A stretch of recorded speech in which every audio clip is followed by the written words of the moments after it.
Hello everyone, स्वागत है आप सब लोग का पीसीएस बाई तरुण में। जैसे कि आप सभी को पता है कि हम यूपी पीसीएस की प्रीलिम्स की टेस्ट सीरीज को लगा रहे हैं और आज की जो हमारी है दृष्टि आईएएस की टेस्ट सीरीज जो होने वाली है, इसमें आज हम यहाँ पर यूपी स्पेशल, मतलब कि यूपी स्पेशल का मतलब आपका हो जाता है कि हम यूपी की जीके के क्वेश्चनों को कवर करेंगे, साथ में यहाँ पर हम कुछ क्वेश्चन हमारे करंट अफेयर से होंगे उसको कवर करेंगे। यूपी जीके की बात करें तो 115 क्वेश्चन यहाँ पर होंगे और आपके 35 क्वेश्चन आपके करंट अफेयर्स के जो है रहने वाले हैं। तो शुरुआत करेंगे आज के अपने पहले क्वेश्चन से। आप लोग दिल थाम के बैठिएगा, चैनल को नहीं किया लाइक शेयर सब्सक्राइब तो कर लीजिएगा, साथ में वीडियो पसंद आए तो लाइक करना आप लोगों को नहीं भूलना है। तो शुरुआत करेंगे आज के हम पहले क्वेश्चन की तरफ से। पहला क्वेश्चन है, कृषि जलवायु क्षेत्र है और प्रमुख मृदा के प्रकार हैं। कौन सा कृषि जलवायु क्षेत्र किस प्रमुख मृदा के प्रकार से जाना जाता है, इसकी यहाँ पर हम बात करेंगे। तो पहला क्वेश्चन आता है कि बुंदेलखंड का क्षेत्र। बुंदेलखंड के क्षेत्र की बात किया है आपके लवड़ी एवं लौनी मृदा से संबंधित है। कौन से? लवड़ी एवं लौनी मृदा जो है पाई जाती है। बिंद क्षेत्र की बात किया है तो बिंद क्षेत्र में बात करें हम आपकी लाल मृदा पाई जाती है। तराई एवं भाबर के क्षेत्र में बात करें जलोढ़ मृदा पाई जाती है और मध्य मैदानी क्षेत्र में आपकी जलोढ़ मृदा पाई जाती है। तो जलोढ़ मृदा की बात किया तराई भाबर के क्षेत्र में या मध्य मैदानी क्षेत्र में, दोनों ही जगह आपकी जलोढ़ मृदा पाई जाती है, जबकि बुंदेलखंड के क्षेत्र में लवड़ी मृदा को जो है पाई जाती है। उत्तर प्रदेश को कृषि की जलवायु आधार पर कितने कृषि प्रदेशों में बांटा गया है? तो कभी क्वेश्चन आए तो 9 आधारों पर बांटा गया है। कितनी? 9 कृषि जलवायु प्रदेशों पर विभाजित किया गया है। और ये क्वेश्चन डायरेक्ट पूछा जाता है कि उत्तर प्रदेश की कृषि जलवायु को कितने क्षेत्र पर बांटा गया है। ऑप्शन आता है 7, 8, 9, 10। लोग फंस जाते हैं तो आपको ध्यान रखना है 9 कृषि जलवायु क्षेत्रों में बांटा गया है। ऑप्शन यहाँ पर हमारा जो है सी वाला करेक्ट हो जाएगा, आपको ध्यान रखना है। नेक्स्ट क्वेश्चन की बात करेंगे। नेक्स्ट क्वेश्चन आता है, कौन सी नदी उत्तर प्रदेश के तराई क्षेत्र से निकलती है? तो एक भैया ऐसी नदी है जो उत्तर प्रदेश के तराई क्षेत्र से निकलती है। कौन सी नदी है? तो हम कहेंगे इसमें से केन, चंबल और सिंध। ये तो आपकी कहीं भी उत्तर प्रदेश के तराई क्षेत्र से नहीं निकलती हैं। ये तीनों की तीनों नदियां आपकी मध्य प्रदेश से निकलती हैं, आपको पता ही होगा। और ये तीनों नदियां आपकी यमुना की सहायक नदी के रूप में जानी जाती हैं, इनडायरेक्टली या डायरेक्टली तौर पर। लेकिन गोमती नदी एक ऐसी नदी है जो उत्तर प्रदेश के तराई क्षेत्र से निकलती है। कहां से? उत्तर प्रदेश के तराई क्षेत्र से निकलती है। कभी पूछा जाए उत्तर प्रदेश के किस जिले से निकलती है तो आपको बता देना है पीलीभीत जिले से निकलती है। कौन से? पीलीभीत जो जिला है, पीलीभीत जिले से गोमती नदी जो है निकलती है। जहां से निकलती है उसे माधो टांडा कहते हैं। क्या कहते हैं? माधो टांडा कहते हैं, ध्यान रखना है। और गोमल ताल से निकलती है। कहां से? गोमल ताल से। बहुत सारे लोगों ने फुलेहर झील भी सुना होगा, तो फुलेहर झील भी आपको पूर्व में कहा जाता था उसको फुलेहर झील, लेकिन अभी उसको गोमत ताल या फिर माधो टांडा के समीप से निकलती है। और यह जो नदी है मानसून और भूजल आधारित नदी है, ध्यान रखना है। गोमती नदी कैसी है? मानसून एवं भूजल आधारित जो है आपकी नदी के रूप में जानी जाती है। और भारत में दिव्य नदियों के रूप में भी गोमती नदी को जाना जाता है। गोमती नदी की बात किया है तो यह जो है उत्तर प्रदेश के कितनी जिलों से होकर बहती है या संबंधित है? तो आपका एक तो लखनऊ जिला आ जाता है जो कि बहुत इंपॉर्टेंट है ना। गोमती नगर भी बसा हुआ है लखनऊ में ही, तो लखनऊ आपका। दूसरा आ जाता है सीतापुर जिला। सीतापुर जिला के बाद आता है बाराबंकी जिला। बाराबंकी जिला के बाद आता है सुल्तानपुर जिला। और सुल्तानपुर के बाद आपका अयोध्या भी आ जाता है। और अयोध्या के बाद अंतिम में आपका जौनपुर आ जाता है। इतने जिलों से होकर जो है आपकी गोमती नदी बहती है, ध्यान रखिएगा, ठीक है। और यह गाजीपुर के निकट, कौन सा? एक गाजीपुर है, गाजीपुर के निकट जो है आपकी कहां पर? कैथी नामक स्थान है। कौन सा? कैथी स्थान है, वहां पर जो है गोमती नदी गंगा नदी में मिल जाती है। कौन सी में? गंगा नदी में मिल जाती है। तो आपको इतने सारे फैक्ट आपको याद कर लेना है।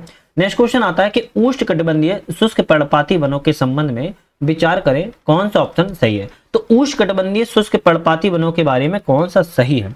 इन वनों की समृद्धि में ऐसे क्षेत्रों में होती है जहां वार्षिक वर्षा 100 से 150 सेंटीमीटर के बीच में पाई जाती है। तो क्या 100 से 150 सेंटीमीटर? नहीं भैया, हम कहेंगे 100 से 150 नहीं, बल्कि 50 से लेकर 100 सेंटीमीटर के बीच में जो है इन आपके वार्षिक वर्षा जो है इन उष्णकटिबंधीय शुष्क पर्णपाती वनों में मिलती है। तो पहला वाला गलत हो गया। इस प्रकार के वन जो सामान्यतः लखनऊ, रायबरेली, उन्नाव जैसे पूर्वी एवं मध्य दोनों क्षेत्रों में पाए जाते हैं। तो हम कहेंगे हाँ, दूसरा वाला करेक्ट है, तो केवल ए सही हो जाएगा, पहला वाला ऑप्शन यहाँ पर गलत हो जाएगा। तो भारत में कई सारे वन पाए जाते हैं, आपको पता होगा उष्णकटिबंधीय आर्द्र पर्णपाती वन है ना, शुष्क पर्णपाती वन और कटक के वन जो है पाए जाते हैं। कटक वन बात किया तो बुंदेलखंड क्षेत्र में आप देख पाओगे। खैर, नेक्स्ट क्वेश्चन आता है, भारत वन स्थिति रिपोर्ट ISFR 2023 के संबंध पर विचार करें, कौन सा ऑप्शन यहाँ पर सही है? भारत वन स्थिति रिपोर्ट के बारे में कह रहा है कि कौन सा ऑप्शन यहाँ पर करेक्ट है।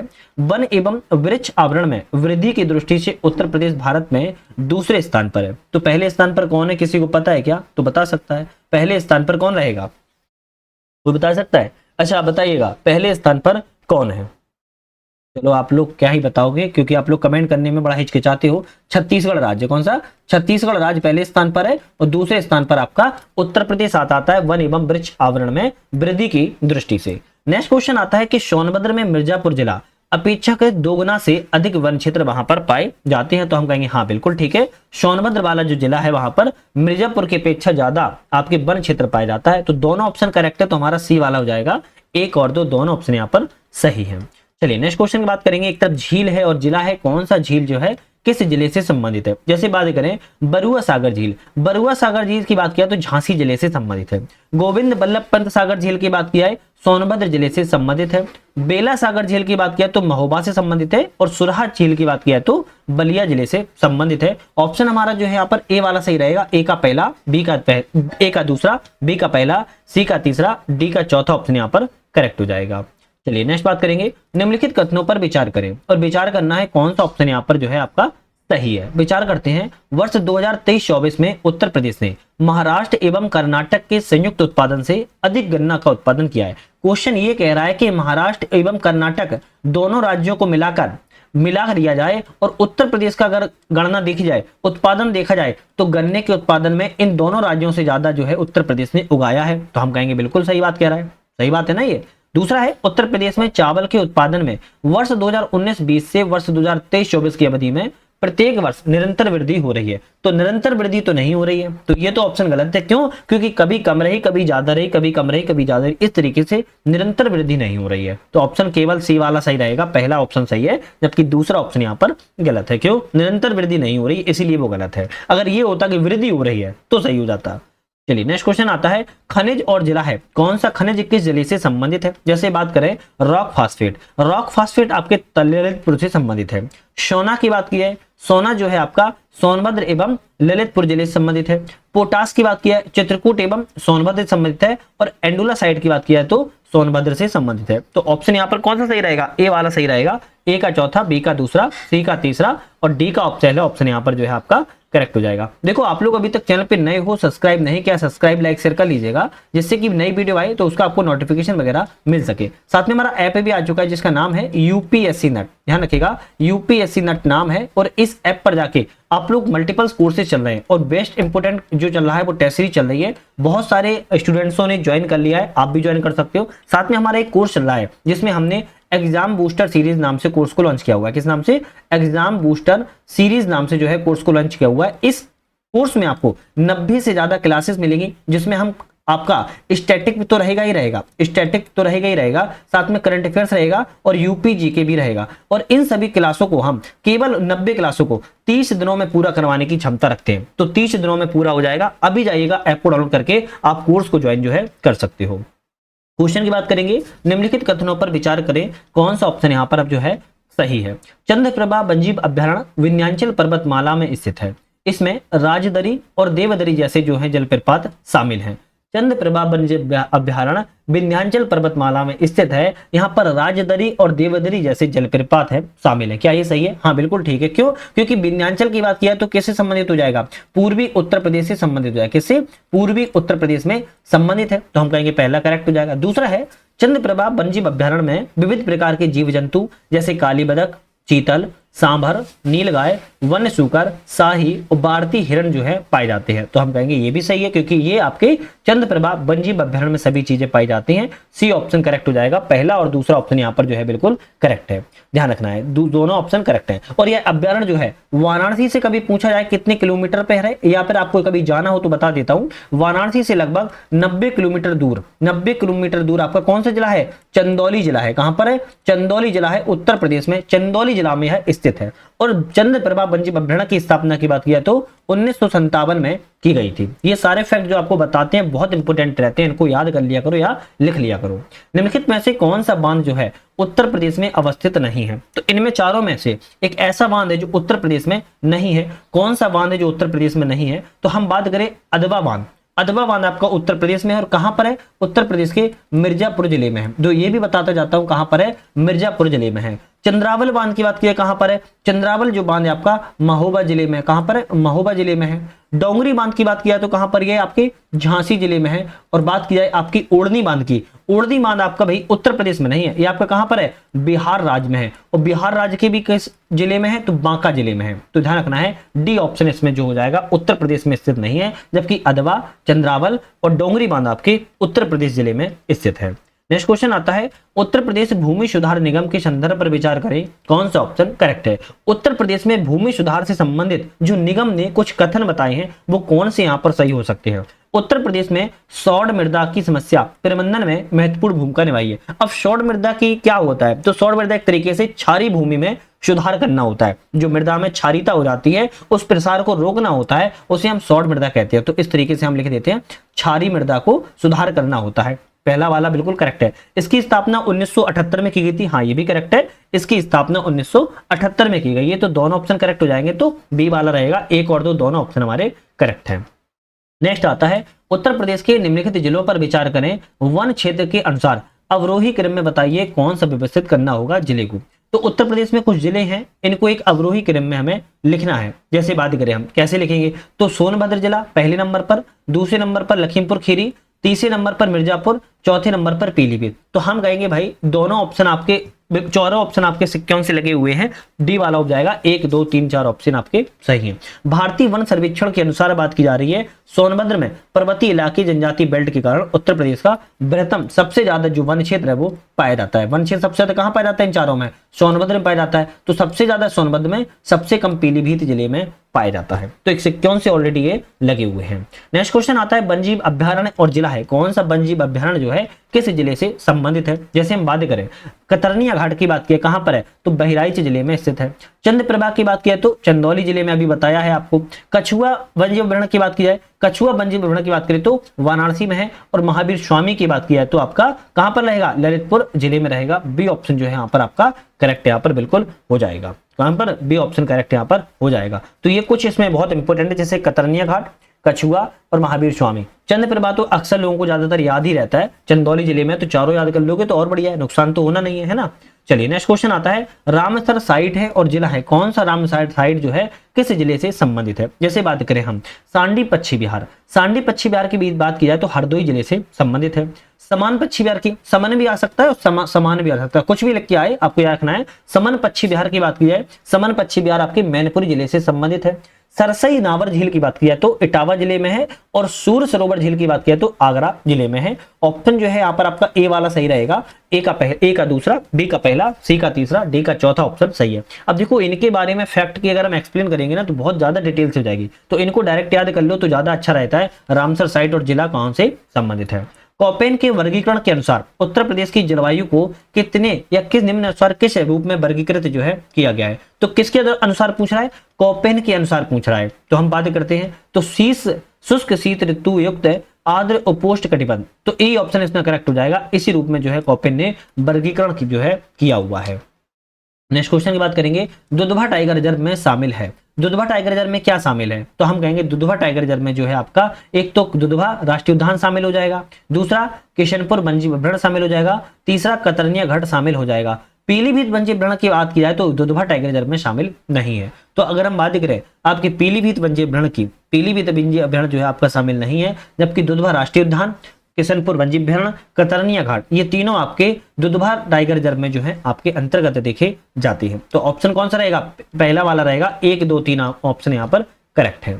नेक्स्ट आता है कि उत्तर प्रदेश की निम्नलिखित में से किस राज्य के साथ अधिकतम सीमा साझा होती है। उत्तर प्रदेश की कौन से राज्य के साथ सबसे ज्यादा सीमा लगती है, ये तो क्वेश्चन शायद हमें लगता है सभी को ही पता होना चाहिए। उत्तर प्रदेश की सीमा सबसे ज्यादा मध्य प्रदेश राज्य के साथ में लगती है ना, मध्य प्रदेश राज्य के साथ में लगती है। अगर हम उत्तर प्रदेश की बात किया तो उत्तर प्रदेश की सीमा कुछ और राज्यों से लगती है। जैसे हम अगर एक एक करके बात करें तो हम बात करेंगे भारत के 9 राज्यों से लगती है। कितना, भारत के 9 राज्यों से उत्तर प्रदेश की सीमा जो है लगती है। कौन कौन से राज्यों की लगती है, तो हम कहेंगे एक तो आपकी उत्तराखंड राज्य से लगती है, किससे, उत्तराखंड राज्य से लगती है। दूसरा आपका हिमाचल प्रदेश से राज्य से लगती है, हिमाचल प्रदेश से राज्य से लगती है। तीसरा आपकी बात किया तो हरियाणा राज्य से लगती है, चौथी दिल्ली से लगती है, पांचवी राजस्थान से लगती है, छठवीं छत्तीसगढ़ से लगती है, सातवीं झारखंड से लगती है, आठवीं हम कहेंगे बिहार से लगती है, कहां से, बिहार से लगती है, और नौवीं आपकी मध्य प्रदेश से लगती है। तो 9 राज्यों से लगती है ना। इसमें आपका एक जो इसी में शामिल है यूनियन टेरिटरीज से लगती है। और एक चीज और यहीं पे याद रखना है आपको, क्या याद रखना है,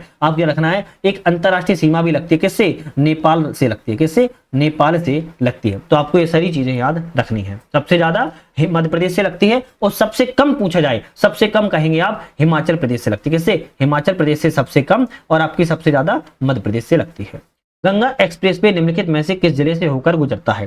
तो गंगा एक्सप्रेसवे की बात की जाए तो इन मेरठ, प्रयागराज, हरदोई और हापुड़ में से किन किन जिलों से आपका गंगा एक्सप्रेसवे गुजरता है? तो हम कहेंगे मेरठ से भी, प्रयागराज से भी, हरदोई से और हापुड़, चारों के चारों ऐसे जो राज्य जिले हैं जो कि गंगा एक्सप्रेस से होकर जो है गुजरते हैं। डी ऑप्शन आपका यहाँ पर करेक्ट हो जाएगा। यहीं पर आपके लिए होमवर्क है, क्या है, जो बुंदेलखंड एक्सप्रेस भी है, कौन सा है, बुंदेलखंड एक्सप्रेस भी है, उत्तर प्रदेश के कितने जिलों से गुजरता है? आप मुझे कमेंट करके बताओ कितने जिलों से होकर गुजरता है। आपके लिए होमवर्क है, जरूर मुझे कमेंट करके बताइएगा। उत्तर प्रदेश के निम्नलिखित में से किस फसल के उत्पादन में शीर्ष पर रहा है? तो उत्तर प्रदेश इन चारों फसलों में कौन से उत्पादन में टॉप स्थान हासिल किया हुआ है? तो हम बोलेंगे एक तो आपके आम में किया है, दूसरा आपके आलू में रखा है, तीसरा अमरूद में रखा है, लीची में नहीं है, लीची में नहीं है। लीची में पूछा जाए टॉप राज्य कौन सा है, तो लीची में टॉप राज्य की बात जैसे ही आ जाए बिहार पे टिक लगा देना। लेकिन आम, आलू और अमरूद पे बात किया है तो उत्तर प्रदेश जो है शीर्ष जो है उत्पादन मामले में रहा है। नेक्स्ट क्वेश्चन आता है, उत्तर प्रदेश अग्रीस परियोजना कौन सी है? उत्तर प्रदेश में अग्रीस परियोजना किस अंतरराष्ट्रीय संगठन के द्वारा समर्पित है? तो हम कहेंगे आपके किससे, वर्ल्ड बैंक से समर्पित है। किससे, वर्ल्ड बैंक से जो है उत्तर प्रदेश की अग्रीस परियोजना जो है आपकी समर्पित है। चलिए नेक्स्ट क्वेश्चन बात करेंगे, रानेह जलप्रपात कौन सा जलप्रपात है? रानेह जलप्रपात किस नदी पर स्थित है? रानेह जलप्रपात की बात की जाए तो जैसे ही ऑप्शन आ जाए आप कह देना है केन नदी पर स्थित है। किस नदी पर?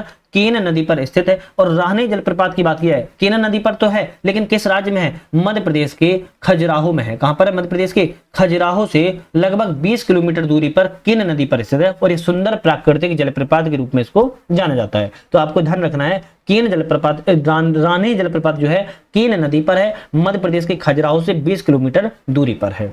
नेक्स्ट आता है, वरुणा नदी के संबंध पर विचार करें, कौन सा ऑप्शन यहाँ पर सही है? वरुणा नदी के बारे में विचार करना है। इसका उद्गम जो है वरुणा नदी का प्रयागराज के फूलपुर से होता है। कहां से होता है? प्रयागराज के फूलपुर से आपका वरुणा नदी का जो है उद्गम होता है। पहला वादा बिल्कुल ऑप्शन करेक्ट है। और वरुणा नदी जो है आपकी किसकी सहायक नदी है? गंगा नदी की सहायक नदी। किसकी? गंगा नदी की छोटी सहायक नदी के रूप में जानी जाती है। इसकी कुल लंबाई कितनी है? तो 100 किलोमीटर है, ये भी आपका करेक्ट है। वाराणसी में सराय मोहिना के निकट यह गंगा में मिल जाती है। तो हम कहेंगे भाई ये भी ऑप्शन करेक्ट है। तीनों ही ऑप्शन सही है तो डी वाला हो जाएगा। 1, 2, 3 ऑप्शन यहाँ पर आपके जो है बिल्कुल करेक्ट है।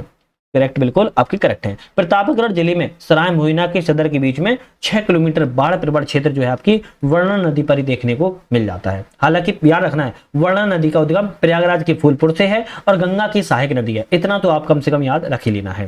नेक्स्ट आता है, उत्तर प्रदेश में प्रस्तावित अपशिष्ट से संपीड़ित प्राकृतिक गैस सीएनजी संयंत्र के संदर्भ पर विचार करें, कौन सा ऑप्शन सही है? उत्तर प्रदेश में प्रस्तावित अपशिष्ट से जो आपका वेस्ट मटेरियल होता है उससे सीएनजी प्लांट में यहां पर उत्तर प्रदेश में कहां पर जो है लगाया जा रहा है और उसके बारे में कौन से कथन यहां पर करेक्ट है? उत्तर प्रदेश में निर्मित पहला जैव सीएनजी संयंत्र है। कैसा है? पहला निर्मित जैव सीएनजी संयंत्र है, बिल्कुल करेक्ट है। दूसरा है, अडानी गैस लिमिटेड उत्पादित जैव सीएनजी की आपूर्ति हेतु पाइपलाइन यहां पर स्थापित की गई है, बिल्कुल करेक्ट है। लखनऊ में सार्वजनिक निजी भागीदारी मॉडल पर स्थापित किया गया है। तो आपको ध्यान रखना है इस संयंत्र को लखनऊ में नहीं लगाया गया है बल्कि प्रयागराज में लगाया गया है। कहां पर लगाया है? प्रयागराज में लगाया गया है। हाँ, पीपीपी मॉडल पर है, ये बिल्कुल करेक्ट है। तो इसीलिए दूसरा वाला गलत है, केवल पहला और तीसरा ऑप्शन यहाँ पर जो है आपका सही हो जाएगा। देखो आप लोग के लिए इतनी मेहनत से हम लोग सारे लोग बहुत सारी मल्टीपल्स आपके लिए वीडियो बनाते हैं, टेस्ट सीरीज लाते हैं चैनल पर। कम से कम इतना तो यार आपका भी फर्ज बनता है कि आप मुझे मोटिवेशन दे सको। आपसे मांगता क्या हूँ? पैसा तो 2-4 मांगता नहीं हूँ,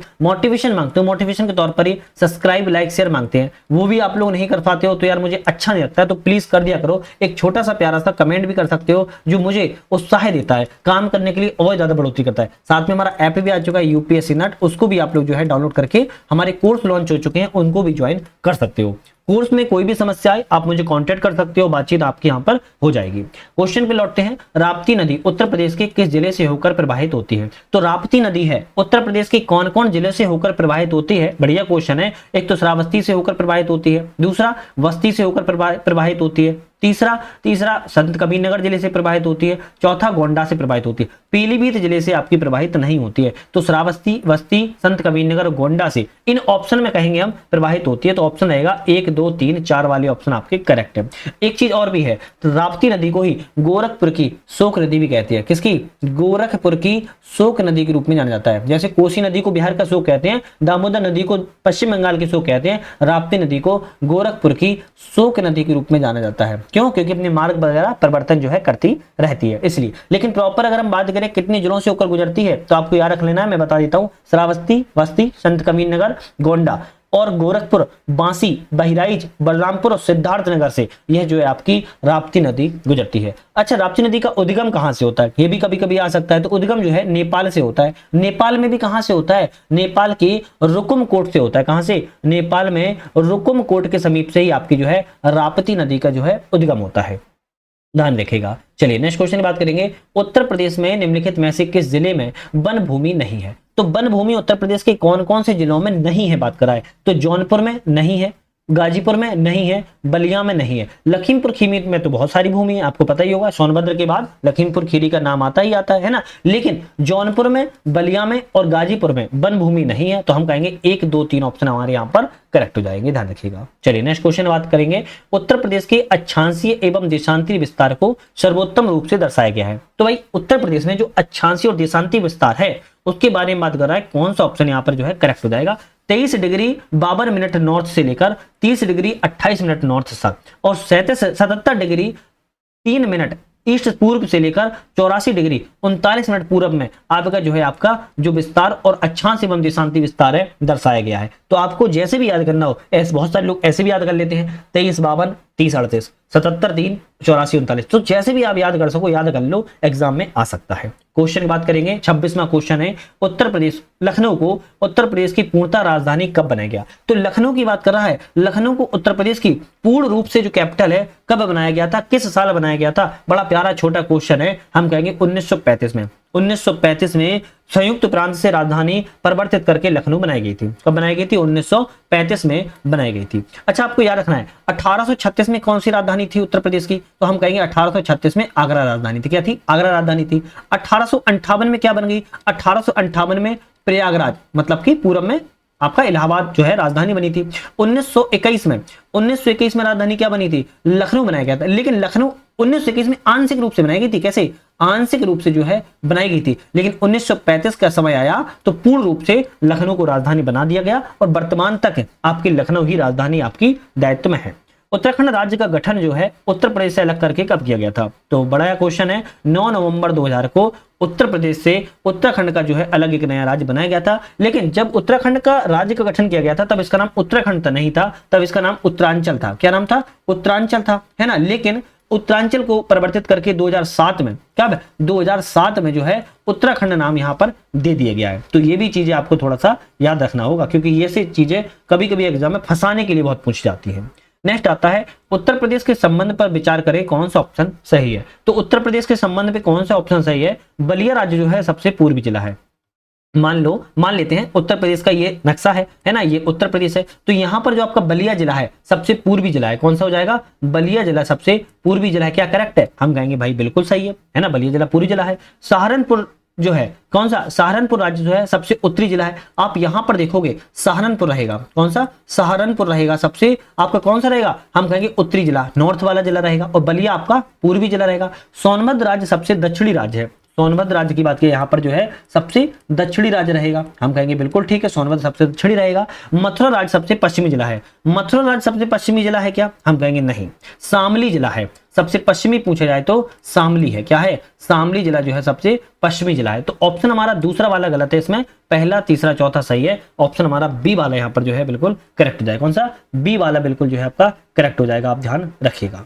चलिए नेक्स्ट क्वेश्चन की बात करेंगे। नेक्स्ट क्वेश्चन क्या आता है? राष्ट्रीय शर्करा संस्थान उत्तर प्रदेश के किस जिले में स्थित है? राष्ट्रीय शर्करा संस्थान उत्तर प्रदेश की पूछ रहा है किस जिले में स्थित है। बढ़िया क्वेश्चन है, कानपुर में है। कहां पर है? शर्करा संस्थान के बारे में, नेशनल शुगर इंस्टीट्यूट के बारे में कह रहा है, कहां पर है, उत्तर प्रदेश के कानपुर में है। कब स्थापन की गई थी, 1957 में इसके जो है स्थापना को किया गया था। चलिए नेक्स्ट क्वेश्चन की बात करेंगे, उत्तर प्रदेश के किस जिले में जनसंख्या घनत्व सर्वाधिक है। अब बात कर रहा है कि उत्तर प्रदेश का ऐसा कौन सा जिला है जहां पर जनसंख्या घनत्व सर्वाधिक देखने को मिलता है। तो कहां पर देखने को मिलेगा, गाजियाबाद में। कहां पर, गाजियाबाद में सबसे ज्यादा मिलेगा। चलो उत्तर प्रदेश का जनसंख्या घनत्व पूछा जाए है कितना, तो हम कहेंगे 829 वर्ग किलोमीटर स्क्वायर जो है आपका उत्तर प्रदेश का जनसंख्या घनत्व। कौन सी जनसंख्या के आधार पर, 2011 की जनगणना के आधार पर।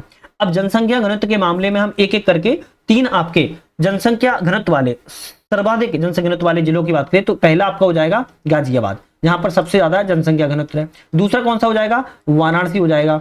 और तीसरा पूछा जाए कौन सा हो जाएगा, हम कहेंगे लखनऊ हो जाएगा। तो ये आपके कौन से हैं, सबसे ज्यादा वाराणसी, सबसे ज्यादा गाजियाबाद में, सबसे कम आपका लखनऊ में। एक तरीके से गाजियाबाद, वाराणसी और लखनऊ। लेकिन न्यूनतम जनसंख्या घनत्व वाले अगर हम जिलों की बात की जाए तो सबसे कम की बात की जाए तो ललितपुर में आपका सबसे कम आपका जनसंख्या घनत्व है। कौन से, ललितपुर में। ललितपुर की बात की जाए तो कहां पर है, फिर हम कहेंगे सोनभद्र में सबसे कम है। और सोनभद्र की बात की जाए तो कहां पर है, हमीरपुर में है। जानकी का हमीरपुर में है। तो सबसे ज्यादा और सबसे कम दोनों मैंने आपको बता दिए। और टोटल कितना है, 829 वर्ग किलोमीटर स्क्वायर जो है आपका उत्तर प्रदेश का जनसंख्या घनत्व है। चलिए कुछ क्वेश्चन बात करेंगे, थोड़ा करंट अफेयर से भी देख लेते हैं ना, इंपोर्टेंट रहते हैं। तो उत्तर प्रदेश बजट 2025 में राजकोषीय प्रबंधन के संदर्भ पर विचार करें, कौन सा ऑप्शन यहाँ पर करेक्ट है। तो उत्तर प्रदेश के राजकोषीय प्रबंधन के बारे में विचार करना है, कौन सा ऑप्शन यहाँ पर सही है। चलिए विचार करें, ऋण चुकौती के अतिरिक्त कुल अनुमानित व्यय जो है 7.57 लाख करोड़ रुपए। तो हम ऐसे कह सकते हैं 7.57 लाख करोड़ रुपए जो है ऋण चुकौती के अतिरिक्त है, कुल अनुमानित जो खर्च है वो 7.57 लाख करोड़ रुपए है। और पहला ही ऑप्शन आपका यहाँ पर करेक्ट है, पहला ही ऑप्शन यहाँ पर करेक्ट, ध्यान रखिएगा। चलिए बाकी ऑप्शन यहाँ पर गलत है, इनको हम फालतू में टाइम वेस्ट नहीं करेंगे। निम्नलिखित में से कौन सा उत्तर प्रदेश बजट 25-26 की अनुमानित क्षेत्रवार आवंटन राशि सही सम्मिलित कीजिए। तो उत्तर प्रदेश में 25-26 में जो आपकी क्षेत्रवार आवंटन राशि है उसके बारे में पूछ रहा है, कौन सा ऑप्शन यहाँ पर सही है। तो शिक्षा एवं खेल कला संस्कृति जो है कितना दी गई, शिक्षा एवं खेल कला संस्कृति के बारे में बात की जाए तो आपके यहाँ पर ये आंकड़ा गलत लिखा है। तो आंकड़े की बात की जाए तो हम कहेंगे 1 लाख, कितना करोड़ में है, सारे करोड़ों में रहेंगे, आपको याद रखना है। 1,03,553 रुपए जो है आपकी शिक्षा खेल और कला संस्कृति के मामले में दी गई है। कभी आ जाए स्वास्थ्य परिवार कल्याण के मामले में कितना दी गई है, तो हम कहेंगे 49,036 करोड़ रुपए दी गई है। हम कहेंगे बिल्कुल करेक्ट है, बी वाला ऑप्शन यहाँ पर जो है आपका सही हो जाएगा, बी वाला सही हो जाएगा। सामाजिक कल्याण पोषण विभाग के बारे में बात की जाए तो सामाजिक कल्याण पोषण के बारे में 25,553 गलत लिखा है। सामाजिक कल्याण पोषण के मामले में 36,897 करोड़ रुपए जो यहाँ पर आवंटन किए गए हैं। नगरीय विकास के मामले में बात की जाए तो यहाँ पर 25,000 गलत लिखा है, 33,000 गलत लिखा है, 25,946 जो है आपका नगरीय विकास के मामले में दिए गए। तो ऑप्शन आपका केवल बी वाला सही था, बाकी ऑप्शन यहाँ पर गलत थे। नेक्स्ट बात करेंगे, अरे अरे अरे एक मिनट, ये क्या हो गया, एक मिनट, हाँ चलिए नेक्स्ट क्वेश्चन की बात करेंगे। निम्नलिखित में से कौन सा समूह केंद्रीय बजट 25-26 के 4 प्रमुख प्राथमिकता प्राप्त समूह में शामिल नहीं था। तो केंद्रीय बजट में 25-26 के 4 प्रमुख प्राथमिकता प्राप्त समूह में कौन सा शामिल नहीं है, गरीब, युवा, कृषि और महिलाएं। तो हम कहेंगे इनमें से गरीब, युवा और महिलाएं शामिल है, कृषि इसमें शामिल नहीं था आपके 4 प्रमुख प्राथमिकता समूह में, 4 प्रमुख प्राथमिकता समूह में शामिल नहीं था। अब 4 कौन कौन से थे, अब एक बार फिर से याद रख लो। एक तो आपका गरीब शामिल था जो इसमें ऑप्शन में रखा ही गया है, दूसरा युवा शामिल था, ये भी ऑप्शन रखा गया है, तीसरा अन्नदाता, क्या था, अन्नदाता शामिल था, और चौथा में इसमें जो है आपकी नारी या महिला शामिल थी। तो ये 4 आपके स्तंभ थे, आपको ध्यान रखना है। चलिए नेक्स्ट क्वेश्चन आता है, बजट 25-26 के अनुसार भारत सरकार की कुल बकाया देयताएं अनुमानित कितनी हैं। तो भारत सरकार की कुल बकाया देयताएं अनुमानित पूछ रहा है 25-26 के बजट के अनुसार कितनी है। ऑप्शन रहेगा जीडीपी का 56.1% है, कितना, जीडीपी का 56.1% है, बी ऑप्शन आपका यहाँ पर बिल्कुल करेक्ट है। चलिए नेक्स्ट क्वेश्चन की बात करेंगे, निम्नलिखित में से कौन सा उत्तर प्रदेश बजट 25-26 योजना परियोजनाएं में आवंटन अनुमानित सही रूप से नहीं है। तो यहाँ पर एक गलत है, और कौन सा गलत है उसको हम देख लेंगे। रानी लक्ष्मीबाई स्कूटी योजना 400 करोड़ रुपए आवंटन किए गए, बिल्कुल करेक्ट है। जीरो प्रॉपर्टी उत्तर प्रदेश अभियान में 250 करोड़ रुपए आवंटन किए गए, ये भी करेक्ट है। Uttar Pradesh clean air management project, Uttar Pradesh clean आपका एयर मैनेजमेंट प्रोजेक्ट में बात की जाए कितना दिए गए हैं, 198 करोड़ रुपए दिए गए। कितना, 198 करोड़ रुपए दिए गए। 500 करोड़ तो गलत लिखा था, तो हम कहेंगे सी वाला ऑप्शन यहाँ पर गलत है। निमिष नारायण वेद विज्ञान केंद्र के लिए 100 करोड़ रुपए दिए गए, ये भी ऑप्शन करेक्ट है। तो हमारा जो सी वाला ऑप्शन है यहाँ पर गलत था, बाकी ऑप्शन जो आवंटित किए गए योजनाओं में वो आपके ऑप्शन सही है। चलिए नेक्स्ट क्वेश्चन की बात करेंगे। उत्तर प्रदेश बजट 2025 के निम्नलिखित में से किन परियोजनाओं की घोषणा की गई है। तो 2025 में बजट में उत्तर प्रदेश के किन किन की परियोजनाओं की घोषणा की गई है। एक तो आपकी अयोध्या सोलर सिटी की घोषणा की गई, करेक्ट है। आर्टिफिशियल इंटेलिजेंस सिटी मतलब कि एआई सिटी के बारे में घोषणा की गई है, ये भी करेक्ट है। टेक्नोलॉजी रिसर्च ट्रांसलेशन पार्क की ये भी घोषणा की गई, करेक्ट है। Centre of excellence for artificial intelligence की ये भी घोषणा की गई, करेक्ट है। तो चारों ही घोषणाएं आपकी उत्तर प्रदेश के बजट 25 में की गई हैं। सी ऑप्शन जो है आपका यहाँ पर करेक्ट हो जाएगा। कौन सा, सी ऑप्शन जो है बिल्कुल करेक्ट हो जाएगा। चलिए नेक्स्ट क्वेश्चन की बात करेंगे। उत्तर प्रदेश बजट 2025-26 में किस एक्सप्रेसवे की घोषणा को किया गया है। उत्तर प्रदेश बजट के 25-26 में एक्सप्रेसवे की घोषणा किया गया है, कौन सी, तो हम यहाँ पर कहेंगे आगरा लखनऊ एक्सप्रेसवे की, बिंद एक्सप्रेसवे की, पूर्वांचल एक्सप्रेसवे की नहीं की गई, बुंदेलखंड रीवा एक्सप्रेस की गई। तो पहला, दूसरा और चौथा ऑप्शन यहाँ पर करेक्ट है, तो हम कहेंगे ए वाला ऑप्शन यहाँ पर जो है करेक्ट हो जाएगा। ध्यान रखिएगा, ए वाला ऑप्शन जो है यहाँ पर करेक्ट हो जाएगा। नेक्स्ट बात करेंगे। आर्थिक सर्वेक्षण 2024-25 के अनुसार कौन सा सेवा क्षेत्र के संबंध में सही नहीं है। सेवा क्षेत्र के बारे में एक ऑप्शन गलत है, कौन सा गलत है देखते हैं। सेवा क्षेत्र ने वित्त वर्ष 24-25 में भारत के सकल मूल्य वर्धन मतलब कि ग्रॉस वैल्यू एडिट में 55% जो है योगदान दिया है, बिल्कुल करेक्ट है। तो सेवा क्षेत्र को बैंक ऋण में वर्ष दर वर्ष 13% की वृद्धि हुई, जिसमें कंप्यूटर सॉफ्टवेयर और प्रोफेशनल सेवाओं की प्रमुख भूमिका रही है, तो हम कहेंगे ये भी करेक्ट है। सेवा निर्यात में भारत का वैश्विक स्तर 14वां स्थान है, तो सेवा निर्यात में 14वां स्थान नहीं है बल्कि 7वां स्थान है। कौन सा है, 7वां स्थान है, तो सी वाला ऑप्शन गलत है।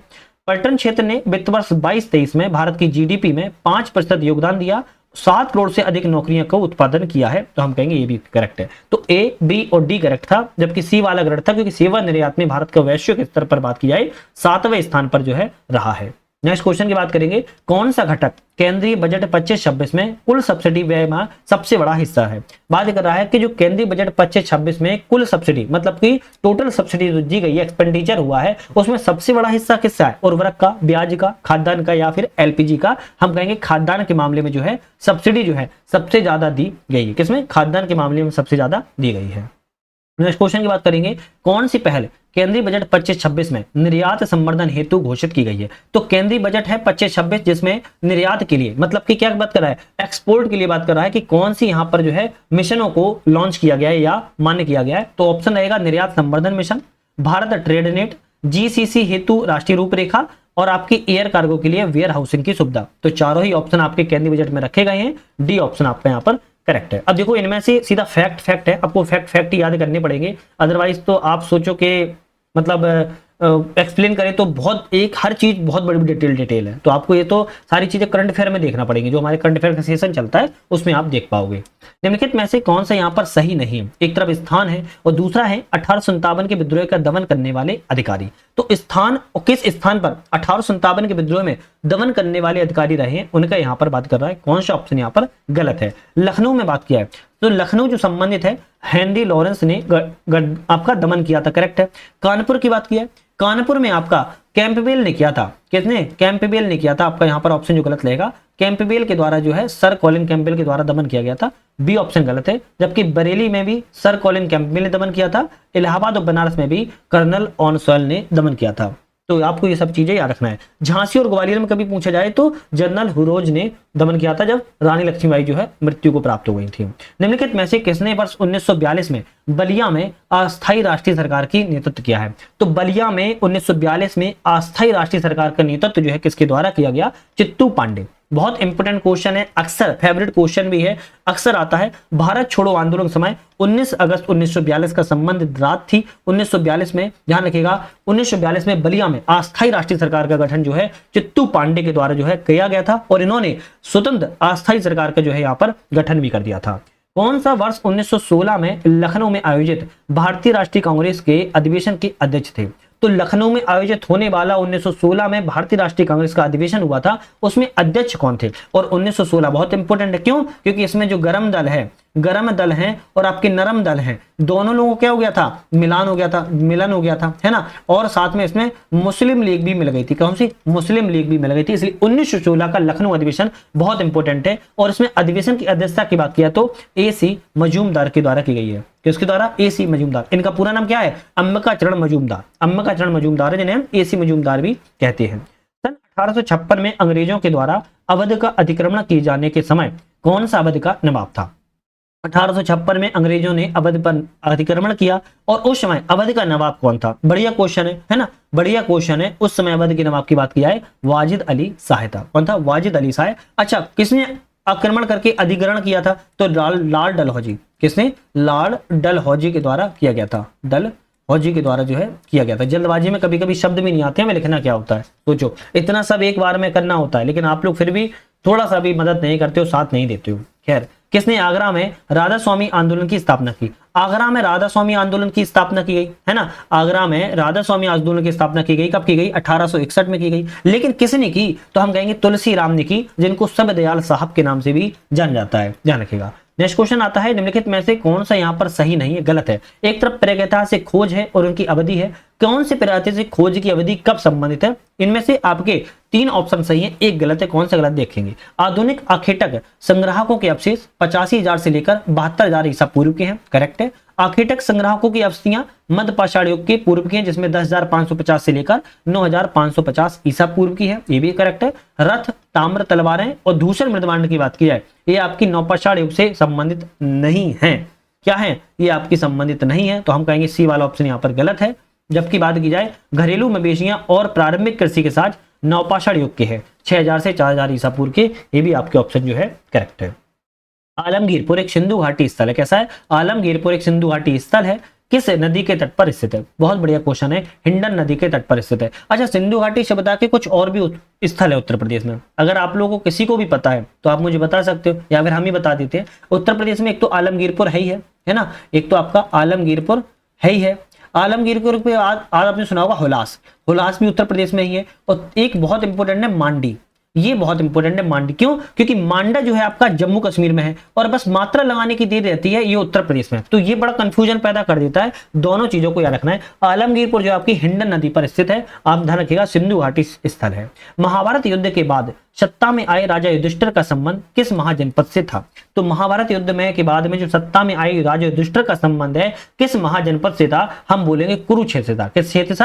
कुरुक्षेत्र से था। संघर्ष की जब समाप्ति हुई, नई राजनीतिक व्यवस्था को चिन्हित किया गया, तो आपका कुरुक्षेत्र का जो है संबंध था। नेक्स्ट क्वेश्चन आता है, किस अवसर पर अकबर ने फतेहपुर सीकरी को अपनी राजधानी घोषित किया था? तो अकबर के द्वारा फतेहपुर सीकरी को अपनी कैपिटल बनाया गया था, लेकिन कब और किस विजय के बाद बनाया गया था? ऑप्शन कहेंगे पानीपत के द्वितीय युद्ध के बाद। कौन सा?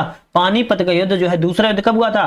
1556 में हुआ था। और 1556 में किसके बीच हुआ था? मुगल सम्राट अकबर और किसके? आपके अकबर ने बीरम खां की सहायता से, हिंदू सेनापति था, कौन था? हेमू था, हिंदू सेनापति हेमू था। तो कह सकते हो हेमू तथा अकबर के बीच में, हेमू तथा अकबर के बीच में आपका पानीपत का दूसरा युद्ध 1556 में हुआ था, जिसमें हेमू की आपकी पराजय हुई थी और अकबर की विजय हुई थी। इसके बाद में अकबर ने फतेहपुर सीकरी को अपनी राजधानी के रूप में घोषित किया था। और फिर उसके बाद अकबर ने जितनी भी आपकी चीजें बनवाई हैं, सारी की सारी आपकी स्थापत्य कला में फतेहपुर सीकरी में ही बनवाई हैं। किस शासक ने 1408 में जौनपुर में अटाला मस्जिद का निर्माण पूरा किया? तो 1408 में अटाला मस्जिद बनी, कहां पर बनी? जौनपुर में बनी। देखो एक क्वेश्चन में 3 क्वेश्चन। 1408 में अटाला मस्जिद बनी, कहां पर बनी? जौनपुर बनी। किस शासक ने बनवाया? ऑप्शन ए का इब्राहिम शाह सरकी शासक ने बनवाया। किसने? इब्राहिम शाह सरकी शासक ने बनवाया था। तो आज हमने यहाँ पर 50 क्वेश्चन कंप्लीट कर लिए हैं। नेक्स्ट जो हमारे 51 से आएंगे वो हमारी नेक्स्ट वीडियो में आएंगे। तो चैनल को लाइक शेयर सब्सक्राइब करके बेल आइकन प्रेस कर लो, जिससे कि नई वीडियो आए आपको उसका नोटिफिकेशन मिल सके। साथ में इस चैनल पर मल्टीपल टेस्ट सीरीज और भी लग रहे हैं, आप उनको भी देख सकते हो, क्योंकि एक दिन में हम 3 से 4 टेस्ट सीरीज हमारी आती रहती है अलग अलग समय पर। तो वीडियो पे बने रहने के लिए आप सभी का बहुत बहुत धन्यवाद।